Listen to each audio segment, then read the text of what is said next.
Well, go on, everybody. Welcome back to the channel. My name is Rome. You're watching the Fourth Official, that place where you can get that Jamaican American perspective on football with a heavy bias towards Manchester United. So don't forget, please go ahead, do me a favor, drop a like on the video, subscribe to the channel because we have a lot more content coming out with a whole heap of Manchester United bias. Plus, the Euros is on the way. We'll be talking about the Euros, possibly watching the games as well. So, again, thank you very much for watching. Make sure you drop a like on the video. So the Premier League is over. So what are we going to talk about now?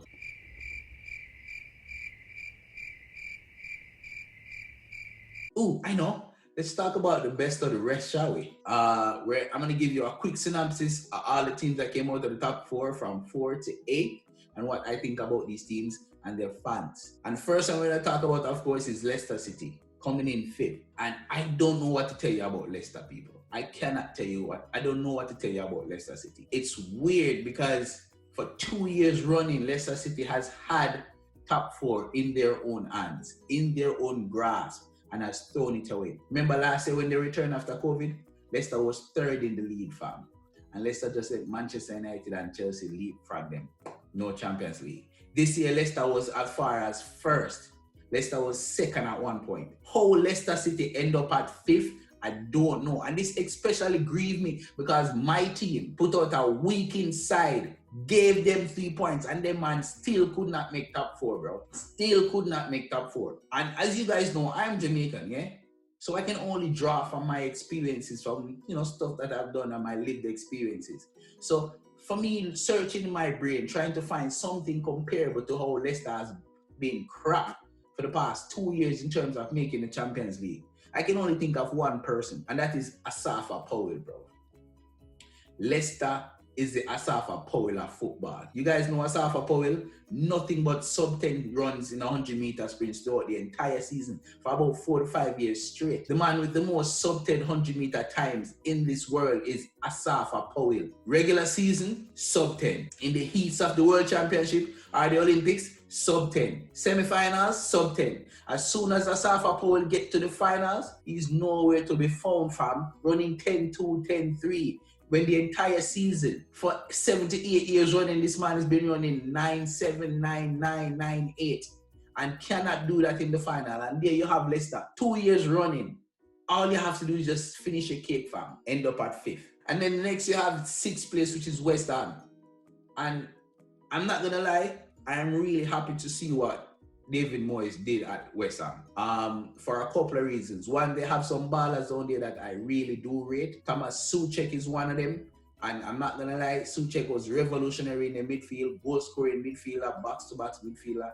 Souček was awesome in the midfield. The loan move for Jesse Lingard was probably the best move made in the Premier League this season because Jesse Lingard came in and revolutionized West Ham. They started playing free-flowing football. And this next man that I'm going to talk about, I wish he would sign for Manchester United, Declan Rice. Declan Rice is that exact type of player that Manchester United is looking for. That defensive midfielder that can break up play and connect with the forward line, still make a dribble, get past someone, and very dependable. I'm looking forward to see what the summer will entail. Hopefully we can get Declan Rice. But again, West Ham deserve to play in the Europa League. Big up yourself. At one point, these men were playing the best football in the entire city of London. So West Ham, congrats to your 6th position. You get some Europa League football. Bless up yourself. And then we're going to talk about the other disappointment of the season. Tottenham Hotspurs, fan. Now, I'm going to let you know right now, if you ever go into the dictionary and trying to figure out what's a synonym for disappointment, that synonym would be Spurs. And don't worry, I'll help you. I'll put it in a sentence for you. Son, all your life you have been a Spurs to me. An absolute disappointment, and that is Spurs. You cannot depend on Tottenham Hotspur to sell a heater to an Eskimo, fam. These men are absolutely disgusting. These guys have some of the best footballers in the league, fam. When you think about Ndembele, when you think about Son, not to mention Harry Kane, fam, one of the best strikers in the world, consistently plugging in 24, 25 goals per season. And you can barely make 7, fam. Barely. No, you're playing in the Conference League, which is the little stepbrother to the Europa League. If you win the Conference League, then you'll go into the Europa League. This next year is going to be the first installment of the Conference League, and Tottenham is playing in the Conference League, fam.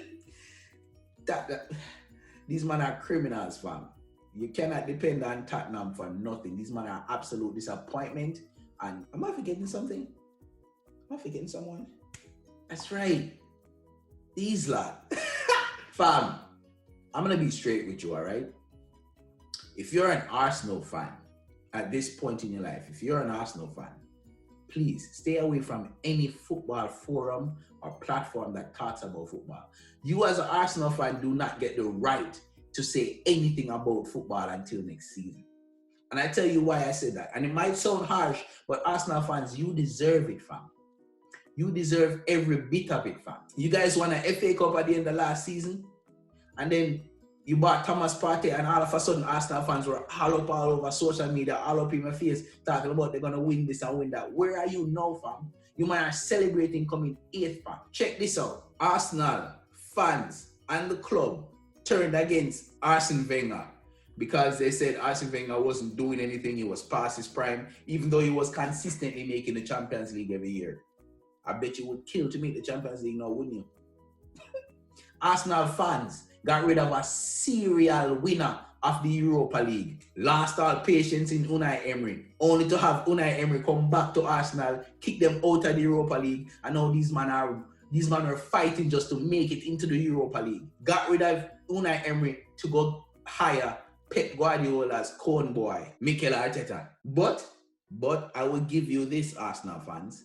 Mikel Arteta is nothing but consistent, and I respect that about him. I'm going to give you that. I take my hat off to Mikel Arteta because he's absolutely consistent. Because for 2 years running now, Mikel Arteta has had Arsenal finishing 8th. So at least you guys know your worth and know your competition. You know, Brighton, Everton, and them, and there will be a competition, and you guys are consistent with that. And I respect that about Mikel Arteta. So, hey, you man getting what you deserve. So I hope you're having a party.